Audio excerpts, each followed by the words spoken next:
कक्षा 12वीं विषय लेखा शास्त्र, इसके अंतर्गत अर्थात इस विषय का माध्यमिक शिक्षा मंडल के द्वारा कक्षा 12वीं में पढ़ने वाले विद्यार्थियों के लिए अक्टूबर माह का असाइनमेंट जारी किया गया है।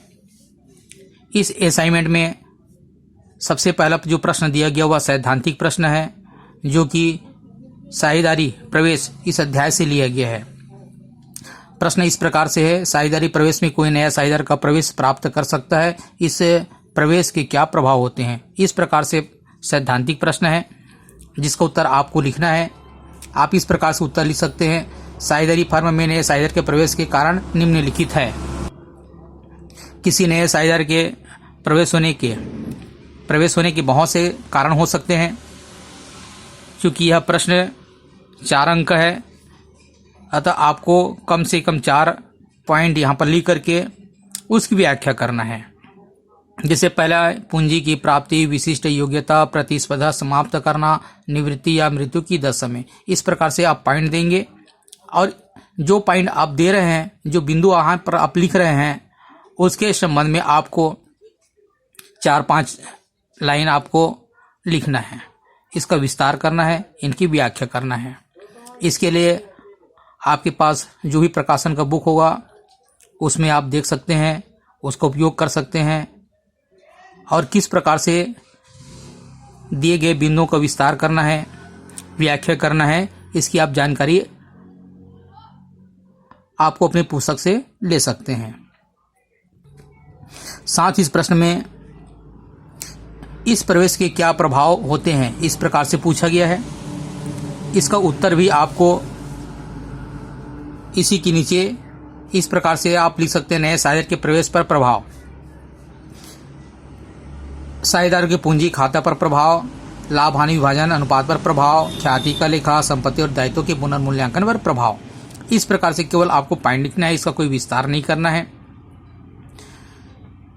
जैसे ही कोई नया साझेदार साझेदारी में प्रवेश करता है तो बहुत सारे परिवर्तन करना पड़ता है, बहुत से चीज़ों का बदलाव करना होता है।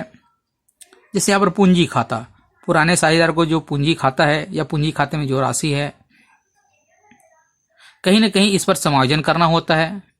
नए साझेदार जो पूंजी लाता है उसके आधार पर, या और बहुत सारे कंडीशन हो सकते हैं, उसके आधार पर पूंजी खाता का समायोजन करते हैं या इसमें कुछ परिवर्तन करते हैं।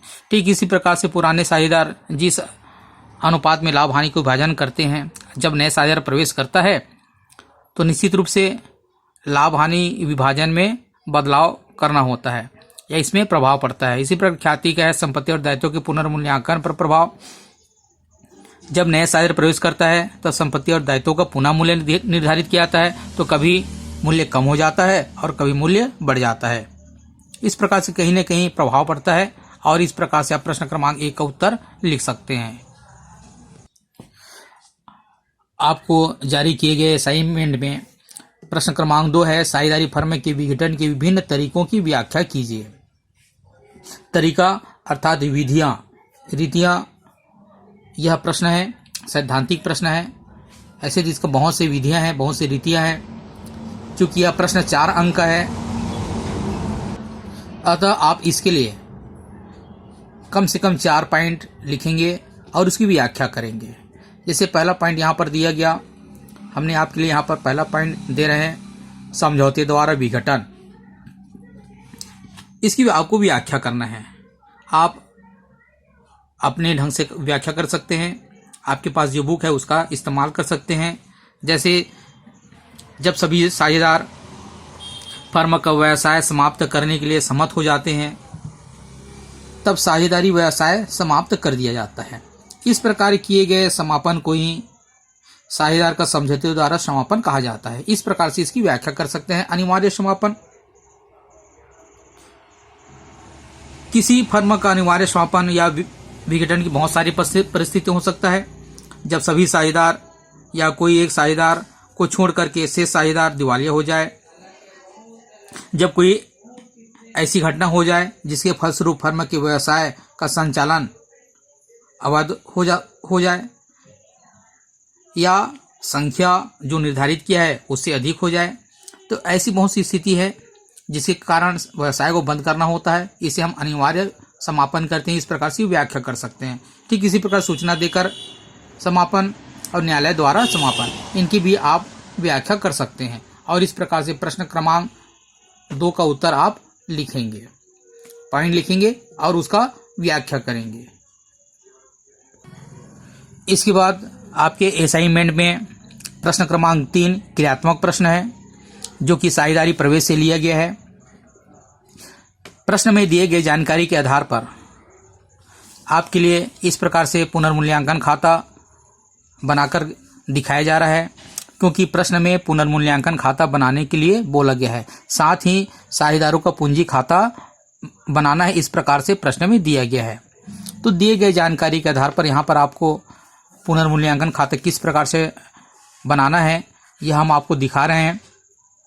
इसके अंदर फर्नीचर है, इसके मूल्य में 10% कमी करने के लिए कहा गया है। इसका अंदर कीमत 1000 रुपये था, 1000 रुपये का 10% होता है 100 रुपया। फर्नीचर 10,000 रुपये का था, 10,000 का 10% होता है 1000 रुपया। साथ ही देनदारों पर 5% अप्राप्त ऋण संचिति के निर्माण करने के लिए बोला गया है। देनदार 8000 का है, 8 पंजे 40, 400 रुपया। साथ ही भवन जो 12,500 रुपये का था उस पर 20% वृद्धि करने के लिए बोला गया है। वृद्धि अर्थात क्रेडिट करना है आपको। जब संपत्ति का मूल्य बढ़ता है तो हम क्रेडिट करते हैं और कम होता है तो डेबिट करते हैं। इस प्रकार से पुनर्मूल्यांकन खाते में जो जानकारी दिया गया है उसके आधार पर एंट्री करने के बाद हम देखते हैं कि 2,500 रुपये क्रेडिट पक्ष अर्थात बढ़ रहा है और 100, 1,000, 400 इस प्रकार से 1,500 रुपया कम हो रहा है। जब इस प्रकार से पुनर्मूल्यांकन खाता बना लेते हैं और तब देखते हैं कि 1,000 रुपये का पुनर्मूल्यांकन करने से प्रॉफिट हो रहा है और इस 1,000 रुपये को प्रश्न में दिए गए अनुपात में साझेदारों के मध्य वितरित कर देते हैं। यहाँ पर 3:1 दिया गया है और 3:1 में जब वितरित करते हैं तब X के हिस्से में 750 रुपये प्रॉफिट आता है और Y के हिस्से में 250 रुपये प्रॉफिट आता है। इस प्रकार से आप प्रश्न क्रमांक 3 से पुनर्मूल्यांकन खाता का निर्माण कर सकते हैं, पुनर्मूल्यांकन खाता बना सकते हैं। इसके बाद प्रश्न में साझेदारों का पूंजी खाता बनाना है यह कहा गया है। तो इस प्रकार साझेदारों को पूंजी खाता का आप प्रारूप बना लेंगे। पहले डेबिट पक्ष और क्रेडिट पक्ष, विवरण 100 Y और Z, विवरण 100 Y और Z। शेष लाया गया, उनकी पूंजी राशि 100 का 17,000 है, Y का 5,500 है। साथ ही नया साझेदार Z जब आया तो पूंजी के रूप में 5,500 रुपये लाया। इसके साथ नए साझेदार ने 2,000 रुपया ख्याति का लाया। इस 2,000 रुपये को पुराने साझेदार के मध्य पुराने अनुपात में अर्थात 3 में वितरित कर देंगे। तो ख्याति से 100 को 1,500 प्राप्त होगा, Y को 500 रुपये प्राप्त होगा। साथ ही पुनर्मूल्यांकन खाते से जो प्रॉफिट हुआ है इसे भी हम साझेदार के पूंजी खाते में इस प्रकार से क्रेडिट पक्ष में अंतरित कर देंगे। अब हम योग लगाएंगे, क्योंकि साझेदारों को पूंजी खाते के डेबिट पक्ष में कोई पॉइंट यहाँ पर नहीं आया, अर्थात हम क्रेडिट का योग करेंगे। इस प्रकार से 19,250, 6,250 और 5,500 क्रेडिट के योग को हम डेबिट के योग में भी लिखेंगे और ठीक इसी राशि को से ले गया इस प्रकार से हम लिख देंगे। 19,250, 6,250 और 5,500 इस प्रकार से अब यह समस्त साझेदारों को पूंजी राशि होगी।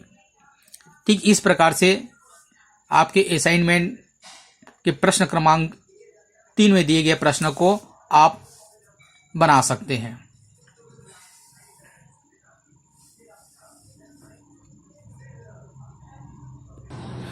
अब हम प्रश्न क्रमांक 4 इसके संबंध में जानकारी देंगे। प्रश्न क्रमांक 4 में दिया गया है साझेदारी के विघटन तथा फर्म के विघटन में अंतर लिखिए। यह 6 अंक का है, 6 अंक का है, अतः आपको कम से कम 6 पॉइंट इसके लिए लिखना है। यहाँ पर आपके लिए हम अंतर लिख दिए हैं। साझेदारी के विघटन तथा फर्म के विघटन में अंतर निम्न प्रकार से हैं। सबसे पहले इस प्रकार से आप अंतर का आधार इस प्रकार कॉलम बना लेंगे, साझेदारी के विघटन और फर्म का विघटन। इस प्रकार से 3 कॉलम बना करके अंतर का आधार दे सकते हैं। पहला संबंध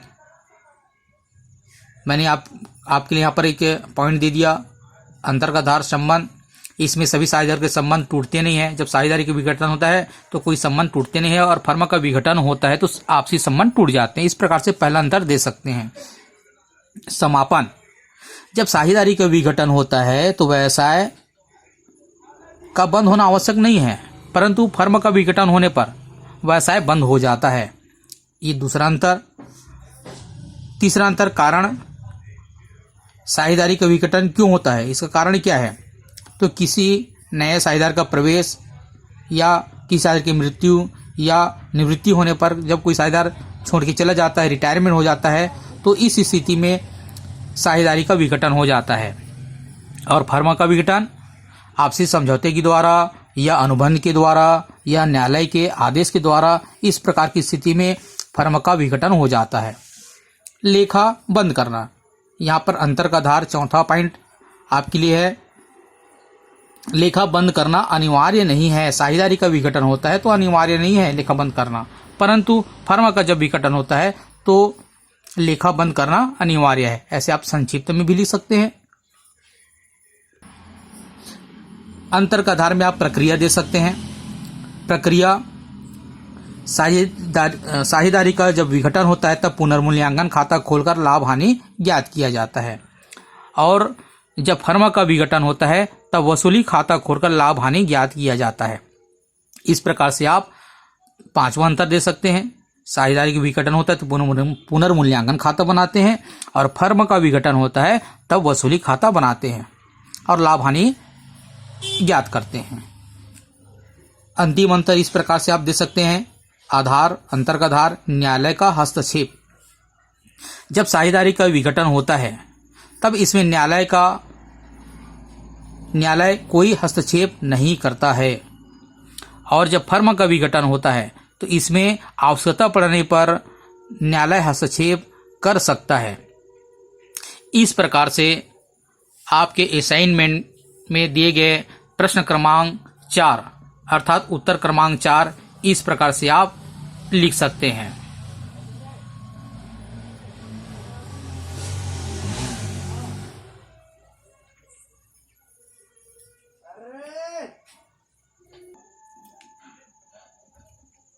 इस प्रकार से असाइनमेंट बनाने के लिए आप A4 साइज के पेपर का उपयोग कर सकते हैं, या इसके लिए मार्केट में कागज उपलब्ध रहता है।